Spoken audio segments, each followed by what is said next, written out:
Ever, find yourself just sitting around maybe drinking your coffee, and you start to think, where in the world are we going to get our energy in the future? Mm-hmm. Yeah. It's a big question, right? Everyone's talking about clean energy these days, but the answer is, well, they're not always so clear. Right, right.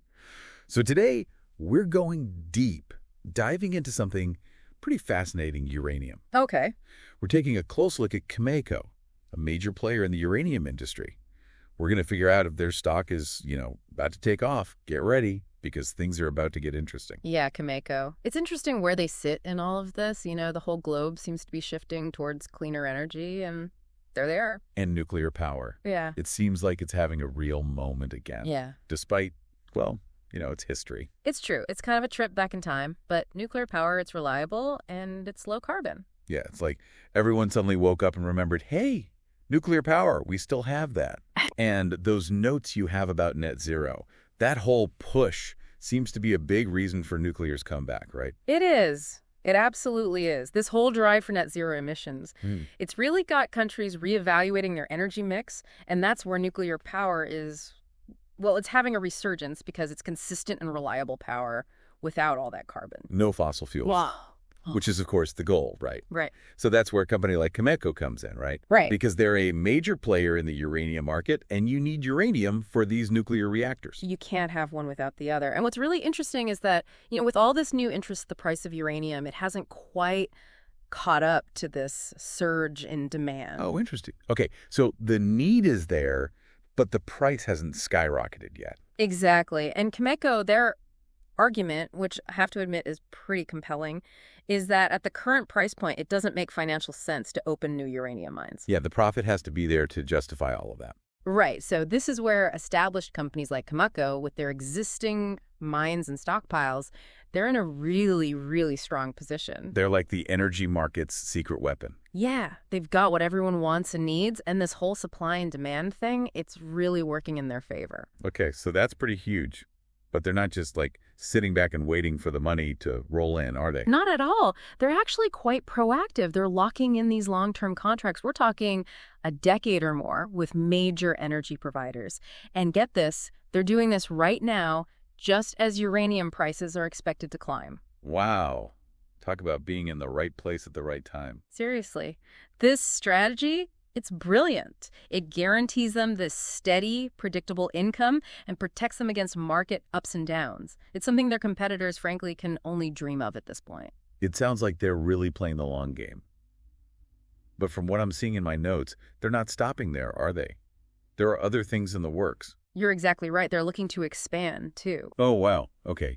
Tell me more. So they have this facility in Canada, the McArthur River facility, and they're doing this major expansion project there. We're talking about a significant increase in their production capacity over the next few years. That's ambitious. Oh. Okay, so they're playing the long game. A&D, they're thinking even bigger. What else? And here's where things get even more interesting. They just bought Westinghouse. Wait a minute. Westinghouse? That's like the appliance company. I'm a little lost. I know, right? You think appliances, but no, they're not really about that anymore. Okay. Westinghouse is all about nuclear fuel these days, servicing nuclear power plants. And for Cameco, this acquisition, it's brilliant. So? It lets them diversify what they offer, which is always smart. But here's the big thing. It gives them a way into these new markets, especially Eastern Europe. That's a region that really relies on nuclear energy. And Cameco, well, they didn't have much of a presence there before. So Westinghouse is their way in. Okay. This is big. Access to new markets, the demand for their product through the roof. It seems like everything's coming up Cameco. But, and I know you've thought of this too, there are always potential downsides, right? I mean, what could go wrong? What could throw a wrench in their plans? You're right. Every investment has its risks. For Cameco, I'd say the biggest thing to keep an eye on is those long-term contracts. Right. If for some reason, the demand for uranium drops and those contracts disappear, that would definitely hurt their profits. Of course. And then there's the McArthur River expansion.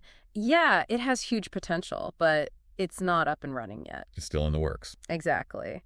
So any delays, any kind of unexpected problems, that could set them back, no question. And what about, the whole global situation? We've got to talk about geopolitics. How could that impact a company like Cameco? Oh, absolutely. Because what happens globally can definitely impact the market. Like what, specifically? Well, for example, there's been talk about the U.S. potentially banning uranium from Russia. It's a real possibility. And you can see how that would have a huge impact on supply. Oh, absolutely. Because suddenly there'd be even less uranium available, which, at least in the short run, could actually benefit Cameco. Right, because they'd have even more of what everyone wants. But it's not that simple, is it? Exactly, because you also have to think about how Russia would react. Good point. It could cause instability in other places where uranium is produced. Yeah, the ripples would be felt everywhere. Exactly. So you've got all these different angles for investors to consider. It's complex. Yeah. Okay, so let's try to sum all of this up. It seems like Cameco is in a really strong position right now, and they're poised to really benefit from this renewed global interest in nuclear energy. They are. And they're making some really savvy moves with these long-term contracts and, of course, acquiring Westinghouse. Big moves. But, as we said, they're not immune to risk. No one is. So for someone who's listening and thinking, hey, maybe I should look into Cameco, what should they pay attention to? What's important when you're trying to evaluate them as a potential investment? I think the key takeaway here is that Cameco's future really depends on this kind of delicate dance between how much the world needs nuclear energy and the inherent ups and downs of, the global marketplace. Have that push and pull. Exactly. And I'd say the potential for Cameco to succeed is there, but that doesn't mean it's a sure thing. So when you're doing your research, and you always want to do your research, pay attention to those global events. Like we were just talking about. Exactly, because those events, they can impact how much demand there is for uranium and Cameco's ability to meet that demand. Yeah, so it's about the big picture and the details. I think that's a great way to put it. This has been fascinating. It's amazing how much more complex and interesting the world of uranium is than you might initially think. Thanks for walking us through it all. Absolutely, it's been a pleasure.